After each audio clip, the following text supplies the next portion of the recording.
Salut les amis, aujourd'hui on se retrouve pour un nouveau concept vidéo YouTube. Ce sera Balance Star 7 et oui, vous l'avez vu dans mes stories en mi-décembre sur Instagram et vous êtes nombreux à y avoir participé et j'en suis très fier de vos réalisations, elles étaient vraiment toutes top.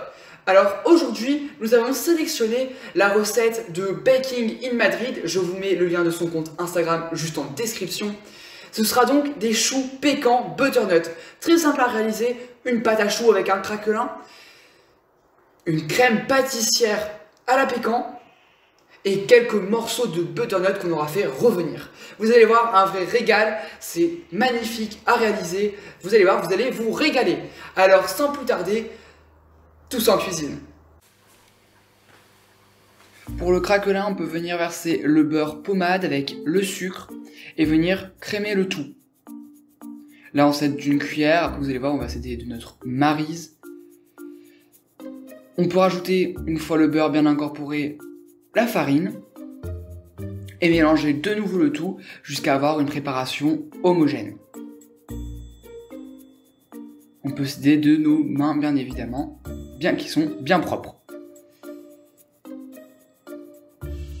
Une fois la pâte homogène et qui peut constituer une boule, on peut venir placer ce pâton entre deux feuilles de papier sulfurisé et venir l'étaler sur 1 à 2 mm d'épaisseur. C'est très important, vous allez voir, car plus votre craquelin va être fin, mieux votre chou va pouvoir gonfler, car nous rappelons que le craquelin va empêcher que le chou se développe. On peut alors le placer au frais durant 1 heure minimum.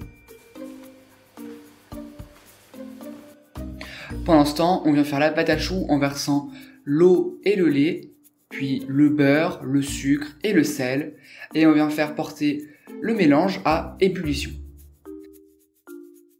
Une fois l'ébullition atteinte, on peut sortir la casserole du feu et rajouter la farine en une seule fois avant de mélanger à l'aide de notre maryse jusqu'à ce qu'on puisse former une pâte qui soit homogène.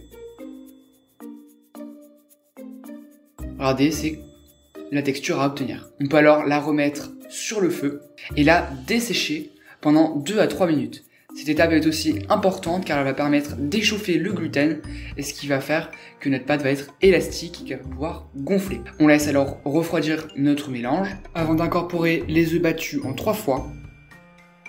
On ajoute le premier tiers et on l'incorpore bien jusqu'à avoir une pâte homogène avant d'incorporer le second. Puis le troisième. Et quand la totalité des œufs sont bien incorporés, on peut alors former une pointe de pâte à choux avec nos 2 cuillères. On peut alors venir pocher des choux de 3 cm de diamètre. On peut les lisser avec des doigts humidifiés et bien propres. Avant de déposer un craquelin par-dessus de 5 cm de diamètre et de les faire cuire durant 45 minutes à 150 degrés, à chaleur tournante, et attention à ne pas ouvrir le four pendant la cuisson. Ils seront alors légèrement dorés à la fin de leur cuisson. On vient réhydrater la gélatine dans de l'eau froide avant de verser le lait dans une casserole et de le porter à ébullition. Pendant ce temps, on peut venir battre nos jaunes d'œufs avec le sucre jusqu'à ce que le mélange blanchisse. Avant de rajouter la maïzena et de bien l'incorporer. Et de verser la moitié du lait tout en mélangeant avant de retransvaser cette préparation-là dans notre casserole. On vient la faire cuire à feu fort moyen jusqu'à ce que la préparation s'épaississe bien. Vous allez voir, c'est important pour le pochage. On n'hésite pas à bien pousser la cuisson durant 3-4 minutes. Voilà le résultat à avoir. On peut alors ajouter le beurre et la gélatine et regardez la préparation qu'on a à la fin.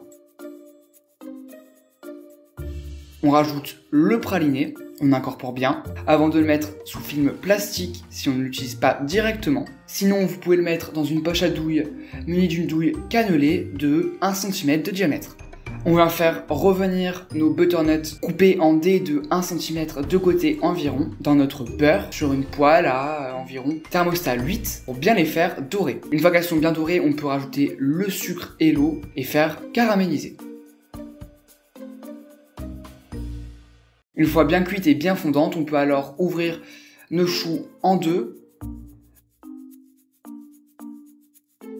remplir de notre crème pâtissière, déposer quelques cubes de notre butternut avant de faire un joli tourbillon de notre crème et de déposer le couvercle du chou. Et c'est terminé. Bon, le résultat est vraiment magnifique, même si je pense que j'ai encore de quoi m'améliorer niveau craquelin, ou encore la crème pâtissière que j'ai trouvé légèrement encore un petit peu trop fluide. Du coup, les marques de la douille cannelée ne sont pas restées très bien nettes. Mais franchement, c'est une vraie tuerie. La butternut ne se sent pas beaucoup, alors j'en aurais peut-être rajouté un petit peu plus.